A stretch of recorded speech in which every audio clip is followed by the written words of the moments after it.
OK，在台湾111年10月27号，应该是27号。Let me check。5点50分，我想到说我要来做我的创意料理的直播，因为别人为什么不习惯吃我的食物呢？但是我的食物看起来就是那么好吃，而且那么养生，干脆我就吃给你们看好了。的确是很好，这是我们家邻居的80几岁张大哥张子龙先生，他送我的地瓜叶，我早上就把它做起来了。那我加了一些橄榄油，就这样子吃，新鲜的吃。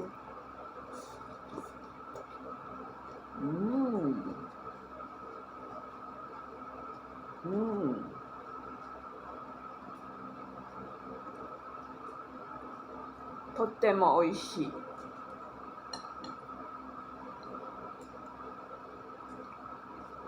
我把它冰镇起来，重点就是食材很新鲜，然后叶子有些被虫吃了，但是这样子的食物是最好的。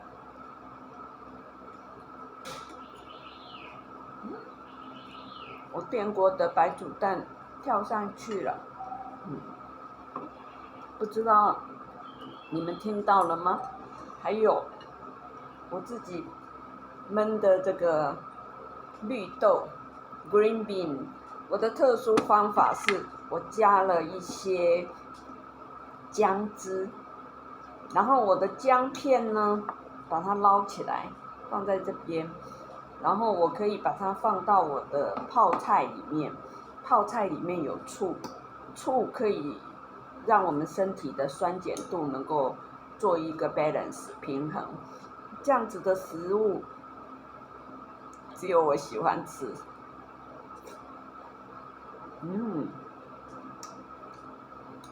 然后我加几颗葡萄干，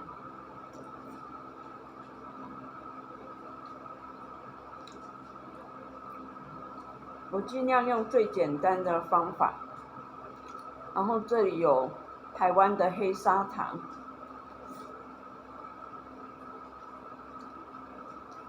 台糖有各种各样的糖。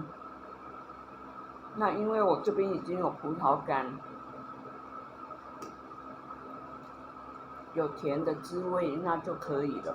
那今天这一道就是我的创意料理绿豆，然后摆盘很舒服，吃起来心旷神怡。那我这边也有我们故乡来的蜂蜜，我每年都跟他订，在伦贝的养蜂场。然后吃完饭呢，因为我有一颗蛀牙，1颗半，所以我等一下要努力吃抗生素。就这样子咯。平安就是福气。然后漱口呢，我可以用这样子的冷泡茶，我放在旁边，免得我忘记了。那我也学着吃这个山椒，以前我都是买芭蕉嘛，那芭蕉比较不容易那么快黄，那因为1斤15块已经算是这附近最便宜的水果了。那后来我又加买了10块钱的橘子，现在刚刚出来，应该是很好吃。我认识大坑这一位卖水果的朋友，然后回头我又想到木瓜，我跟他讲1、2天内就可以熟成，我就可以吃。帕帕呀，好幸福，好，就这样子咯。幸福的小孩，我妈妈说我是幸福的。小的时候她就这样说，当我长大的时候，我什么都会拥有。现在你可以明白吗？艺术有时候胜过科学的，它比政治还要长久。妈妈说